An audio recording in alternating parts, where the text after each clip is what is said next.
Selamat datang kembali. Pernah nggak sih Anda kepikiran kalau alam semesta kita ini yang kelihatannya teratur banget, ada planet muter, galaksi berputar, tapi sebenarnya nyimpen banyak keanehan. Di balik yang rapi itu, ada pertanyaan-pertanyaan yang bikin bingung, paradoks gitu, yang bikin ilmuwan paling hebat sekalipun garu-garu kepala. Nah, kali ini kita mau coba menyelami langsung inti kebingungan kosmik ini. Kita bakal fokus ke bab 2 dari sumber yang Anda bagikan, buku Parallel Worlds. Judul babnya pas banget, The Paradoxical Universe, atau Semesta yang Paradoksal. Jadi misi kita hari ini, kita coba bongkar lapisan-lapisan paradoks fundamental ini. Mulai dari zamannya Newton, alam semesta mekanisnya, sampai ke gebrakan Einstein yang mengubah total cara kita lihat ruang dan waktu. Siap ya buat jelajahi kontradiksi kosmik ini bareng kita? Memahami paradoks-paradoks ini tuh bukan sekedar teka-teki iseng gitu. Justru ini kuncinya buat kita menghargai betapa drastisnya pandangan kita tentang kosmos itu udah berubah. Paradoks ini bisa dibilang mesin pendorong kemajuan sains. Oh, jadi kayak pemicu gitu ya? Betul, mereka maksa kita berhenti sejenak terus nanya, tunggu dulu, bener nggak sih alam semesta ini kerjanya kayak yang kita pikir selama ini? Gitu loh. Oke. Mari kita mulai dari kerangka berpikir awal deh. Dulu banget kan di abad pertengahan, pandangan kita soal alam semesta itu lumayan terbatas ya. Mirip kayak panggung kecil di drama Shakespeare gitu. Bumi pusatnya, bintang planet muter di lingkaran sempurna, dianggap sakral. Iya, kalau ada komet lewat, wah, dianggap pertanda buruk. Sempit banget panggungnya, penuh tahayul. Nah, terus muncul Isaac Newton nih, dengan mahakaryanya Principia Mathematica. Dia rombak total panggung kosmik itu. Newton nunjukin kalau hukum yang sama, gravitasi, mekanika, itu berlaku buat apel yang jatuh di bumi sama planet yang muterin matahari. Nggak ada bedanya. Alam semesta, kata Newton, jalan kayak jam raksasa yang presisi banget. Ikut aturan mekanis yang jelas. Betul. Kontribusinya termasuk teleskop reflektor yang sampai sekarang masih jadi andalan astronom, terus hukum geraknya itu jadi pilar revolusi industri. Panggungnya jadi lebih luas, lebih teratur, bisa diprediksi. Rasanya kayak, wah semua udah beres nih kan? Nah, justru di situ menariknya.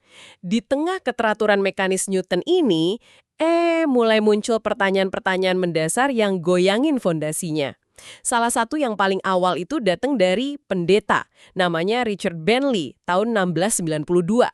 Dia kirim surat ke Newton. Isinya pertanyaan yang kelihatannya simpel tapi wah, dalam banget. Ini yang kemudian dikenal sebagai paradoks Bentley. Oh iya, apa inti pertanyaannya? Penasaran saya, kok bisa pertanyaan pendeta bikin Newton goyah? Pertanyaan Bentley itu gini, kalau hukum gravitasi Newton bilang semua benda saling tarik-menarik, ya kan? Dan gaya tarik ini universal, terus apa yang terjadi sama alam semesta secara keseluruhan? Kalau alam semesta ini ukurannya terbatas, kenapa semua materi di dalamnya nggak saling tarik terus runtuh jadi satu gumpalan raksasa di pusat gara-gara gravitasi? Masuk akal. Tapi sebaliknya, kalau alam semesta ini nggak terbatas, kenapa bintang-bintang nggak kecabik-cabik sama tarikan gravitasi tak hingga dari segala arah? Dua-duanya kayaknya nggak mungkin kalau pakai logikanya gravitasi Newton. Wah, iya juga ya. Itu pertanyaan logis banget tapi dampaknya gede. Terus gimana Newton jawabnya? Newton, setelah mikir, dia kasih solusi yang lumayan cerdik tapi ya agak problematis juga. Dia bilang, alam semesta itu harus tak terbatas ukurannya dan materinya tersebar secara seragam sempurna. Nah, dalam kondisi ideal ini, tarikan gravitasi pada satu bintang dari satu arah bakal dibatalin persis sama tarikan dari arah sebaliknya. Semuanya seimbang sempurna. Tapi solusi itu kedengarannya rapuh banget ya. Maksudnya harus seragam absolut gitu. Tepat sekali. Keseimbangan ini tuh sangat nggak stabil. Gangguan dikit aja, sistem ini bakal runtuh. Makanya, Newton sendiri merasa perlu ada semacam campur tangan ilahi sesekali buat jaga stabilitas ini. Kayak Tuhan perlu nyenggol dikit gitu, biar jam kosmiknya tetap jalan lancar. Jadi kayak perlu ditweak gitu ya. Iya, istilahnya gitu. Ini nunjukin ada sesuatu yang belum beres dalam pemahaman alam semesta statisnya dia. Oke, selain paradoks Bentley, Ada letakan lain nggak di bangunan Newton ini? Ada. Satu lagi paradoks klasik yang muncul dari asumsi alam semesta statis, tak terbatas, dan seragam. Paradoks Olbers. Pertanyaannya mungkin lebih sering kita dengar nih. Kenapa langit malam itu gelap? Coba deh pikirin. Kalau alam semesta memang nggak terbatas dan perlu bintang secara merata, kayak asumsi Newton buat ngatasin paradoks Bentley tadi, Berarti ke arah manapun kita lihat di langit malam, pandangan kita ujung-ujungnya pasti ketemu permukaan bintang dong? persis logikanya langit malam harusnya terang benderang kayak siang hari. Atau malah lebih terang lagi kayak kita di dalam tungku raksasa yang nyala. Betul juga. Tapi kan kenyataannya gelap. Nah, fakta simpel kalau langit malam itu gelap, jadi teka-teki besar selama berabad-abad. Ini nunjukin kalau asumsi dasar tentang alam semesta statis, tak terbatas, seragam, abadi, itu kemungkinan besar keliru. Meskipun kita sekarang tahu jawabannya ada hubungannya sama usia terbatas alam semesta dan perluasannya. Yang nanti diverifikasi sama Hubble itu ya? Iya, betul. Tapi pada saat itu, paradoks ini nambah daftar kejanggalan dalam model kosmosnya Newton. Oke, jadi fondasi Newton mulai kelihatan retakannya ya. Lalu, siapa nih yang akhirnya benar-benar ngeruntuhin? Kita tahu sih jawabannya Albert Einstein, tapi menarik juga dengar sedikit latar belakangnya. Katanya dia sempat dianggap gagal gitu di awal karirnya. Benar, kisah awalnya lumayan ironis. Setelah lulus dari Politeknik di Zurich, Einstein itu susah banget dapat posisi akademis, sempat kerja serabutan, terus punya anak di luar nikah sebelum akhirnya nikah sama Mileva Maric. Ayahnya bahkan meninggal dengan rasa kecewa karena nganggep Einstein belum jadi apa-apa. Wah, kasihan juga ya. Untungnya ada bantuan dari teman kuliahnya, Marcel Grossman. Dia dapat kerjaan stabil meskipun cuma sebagai pemeriksa paten tingkat 3 di kantor paten Swiss di Bern. Tapi justru di tempat yang biasa itu dia malah ngelahirin ide-ide revolusioner ya. Katanya berawal dari pertanyaan waktu remaja. Tepat. Kerja di kantor paten itu ngasih dia waktu luang dan kebebasan mikir yang nggak dia dapat di lingkungan akademis yang kaku waktu itu. Dia jadi balik merenungin pertanyaan yang udah ada di kepalanya sejak umur 16. Apa yang bakal terjadi kalau kita bisa gerak secepat cahaya, terus ngejar seberkas cahaya? Apa kita bakal lihat gelombang cahaya itu diam beku di depan kita? Itu kedengarannya aneh. Pengalaman kita sehari-hari sama hukum elektromagnetisme Maxwell kan bilang nggak ada tuh cahaya diam. Persis, itu inti paradoksnya. Dan di musim semi 1905 yang sering disebut Annus Mirabilis atau tahun keajaibannya dia, Einstein nemuin solusi yang radikal banget dalam teorinya tentang relativitas khusus. Terobosannya adalah, waktu itu bukan sesuatu yang absolut dan universal kayak anggapan Newton. Terus gimana dong? Kecepatan waktu berjalan itu tergantung sama kecepatan gerak pengamat. Makin cepat Anda bergerak lewat ruang, makin lambat waktu berjalan buat Anda, relatif terhadap pengamat yang diam. Tunggu. Jadi maksudnya, kalau saya lari cepet banget gitu, jam tangan saya beneran bakal jalan lebih lambat dibanding jam tangan Anda yang lagi duduk diam. Wah, ini susah dipercaya. Secara prinsip iya, meskipun efeknya baru kelihatan banget kalau kecepatannya udah dekat sama kecepatan cahaya. Tapi ya ini inti revolusi Einstein. Waktu bukan lagi detak jam universal yang sama buat semua orang. Tiap pengamat bawa jamnya sendiri-sendiri. Gila juga ya. Terus, konsekuensi lain dari waktu yang relatif ini apa? Saya ingat ada beberapa hal aneh lainnya deh. Ada beberapa konsekuensi langsung yang emang sangat berlawanan sama intuisi kita. Pertama, kontraksi panjang Lorentz Fitzgerald, objek yang bergerak bakal kelihatan memendek searah sama arah geraknya kalau dilihat sama pengamat yang diam. Makin cepat geraknya, makin pendek kelihatannya. Jadi kayak gepeng gitu. Iya, semacam itu.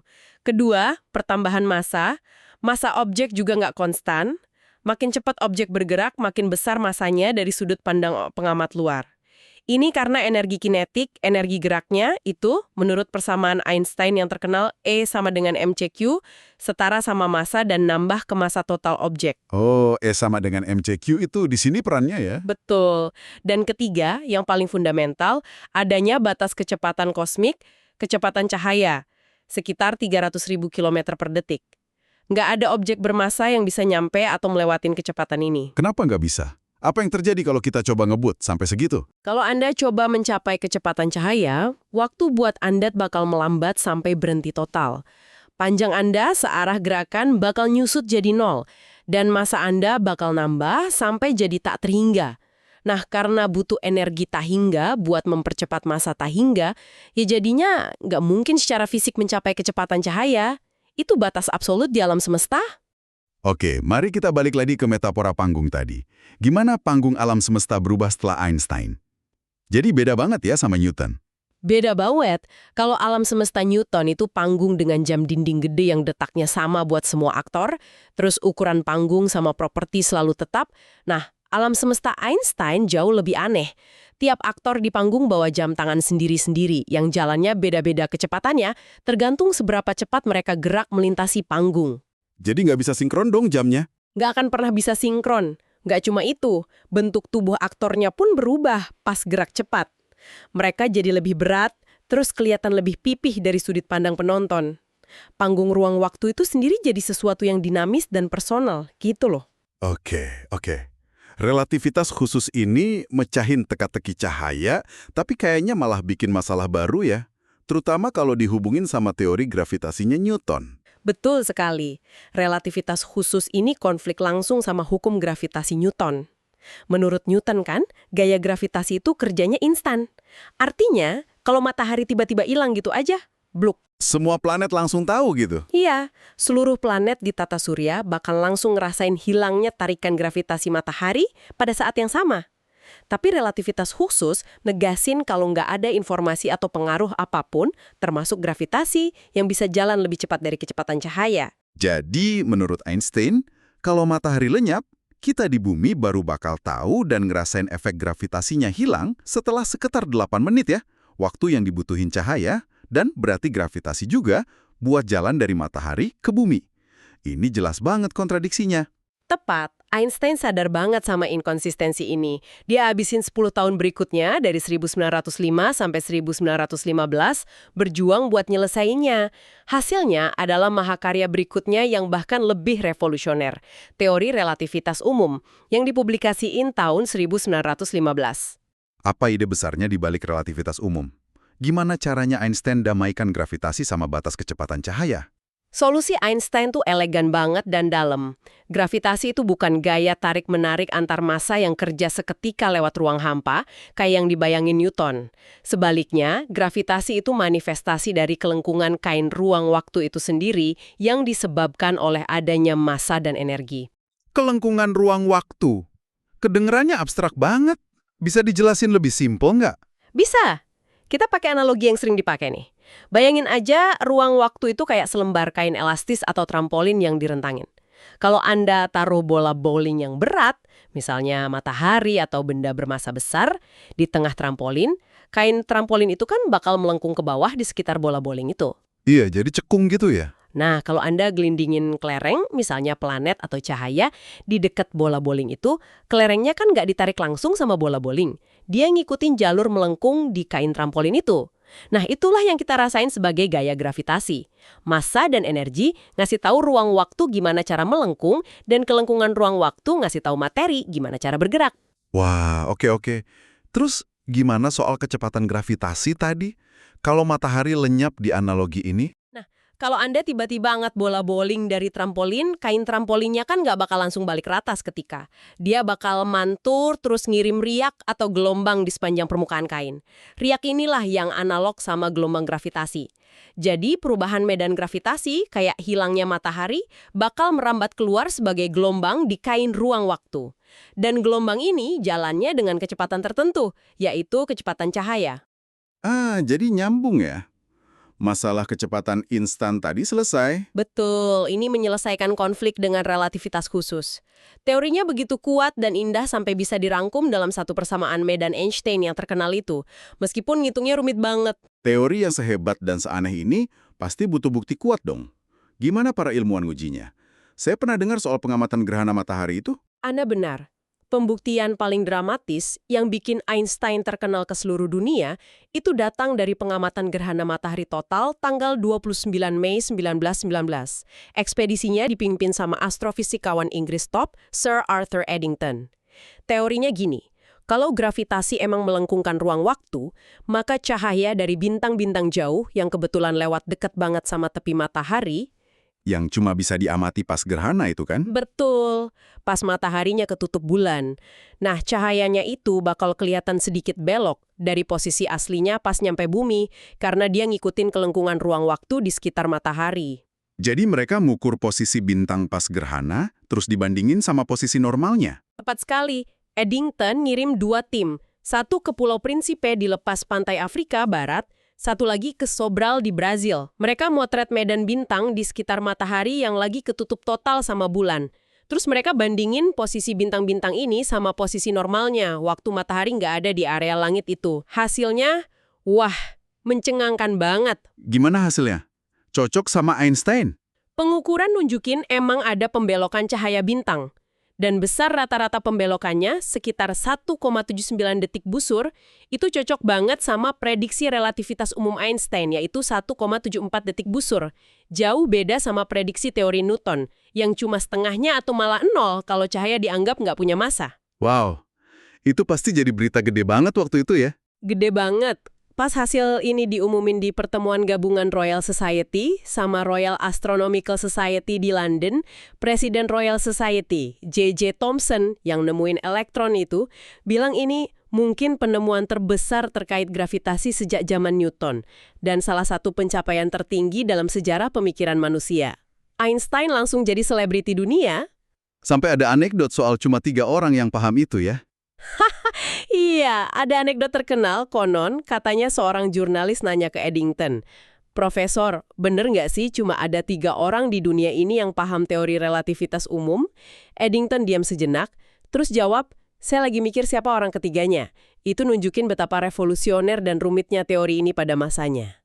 Oke, jadi Einstein udah ngubah cara kita paham gravitasi, ruang, dan waktu. Tapi gimana teorinya ini diterapin buat mahamin alam semesta secara keseluruhan?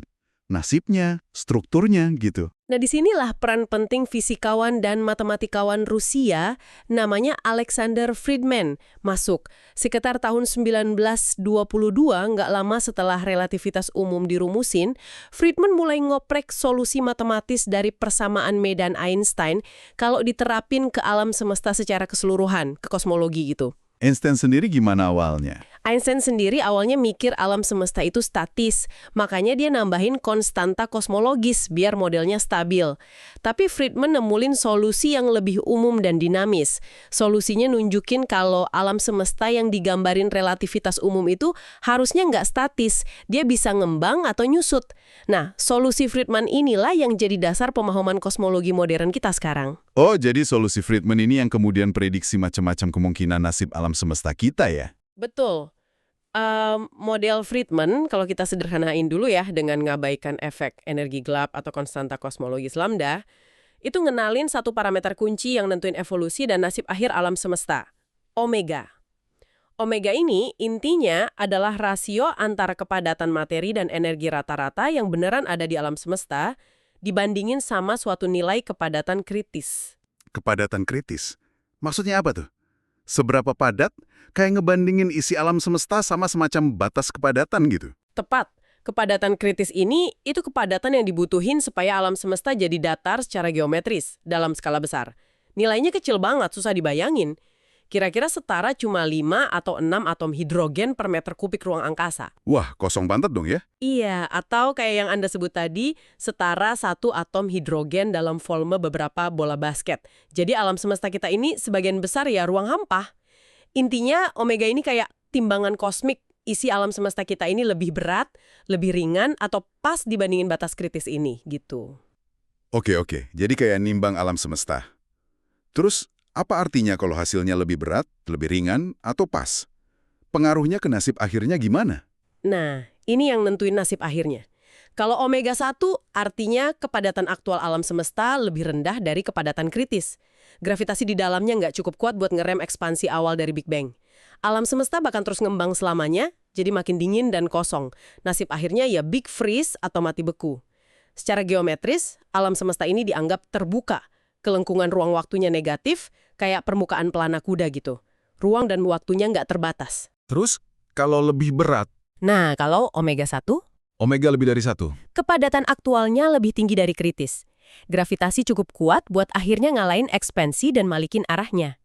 alam semesta bakal mulai nyusut, makin panas dan padat, sampai akhirnya runtuh balik ke satu titik dalam peristiwa dahsyat yang disebut Big Crunch atau runtuhan besar.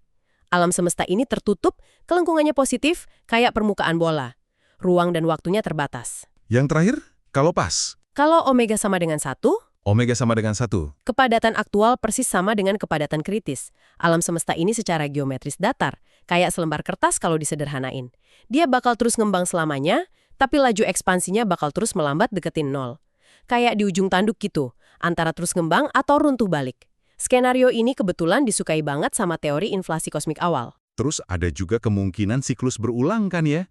Big Crunch, terus Big Bang lagi. Itu juga salah satu kemungkinan yang muncul dari skenario Omega 1, namanya alam semesta berosilasi. Habis Big Crunch, mungkin ada pantulan yang micu Big Bang baru, mulai siklus ekspansi dan keruntuhan lagi, tanpa akhir. Ini ide yang menarik secara filosofis ya, meskipun ada tantangan teoretisnya juga. Jadi Friedman ini ngasih kita semacam peta jalan kosmik ya? Nunjukin berbagai kemungkinan akhir dari perjalanan alam semesta kita, tergantung seberapa padat isinya. Bisa beku, bisa kebakar dalam keruntuhan, atau mungkin malah terus berdenyut. Ekspansi alam semesta dan kemungkinan takdir akhirnya. Tapi penting juga dicatat batasannya. Model Friedman ngejelasin gimana alam semesta ngembang setelah dimulai dan apa kemungkinan akhirnya. Tapi dia nggak ngejelasin dari mana ekspansi itu berasal. Oh, jadi nggak ngejelasin Big Bang-nya itu sendiri? Betul, dia nggak ngejelasin momen singularitas awal itu sendiri atau apa yang terjadi pas atau sebelum Big Bang. Itu jadi teka-teki besar berikutnya dalam kosmologi. Luar biasa. Perjalanan kita nyusurin semesta yang paradoksal ini benar-benar buka mata ya. Kita mulai dari alam semesta Newton yang kelihatannya mekanis banget, teratur, tapi ternyata nyimpen benih keraguan lewat paradoks Bernoulli sama Olbers.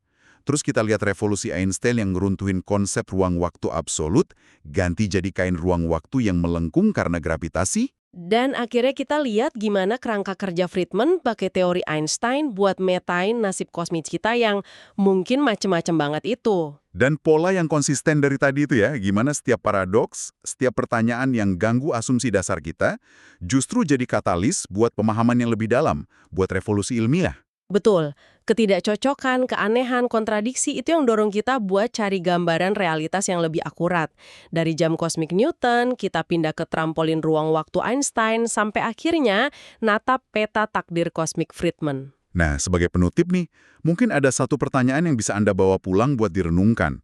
Gimana ya kok bisa hukum-hukum fisika yang kita temuin, yang kelihatannya elegan banget, matematis, kuat ngejelasin banyak hal, justru malah ngelahirin begitu banyak pertanyaan fundamental dan paradoks yang bikin bingung di tingkat paling dasar. Ya juga ya. Dan lebih jauh lagi, mungkin nggak sih masih ada paradoks-paradoks lain, kontradiksi-kontradiksi yang lebih dalam lagi, yang ngumpet di alam semesta ini, nunggu buat kita temuin dan ganggu pemahaman kita sekali lagi. Sesuatu buat Anda eksplorasi lebih lanjut mungkin ya?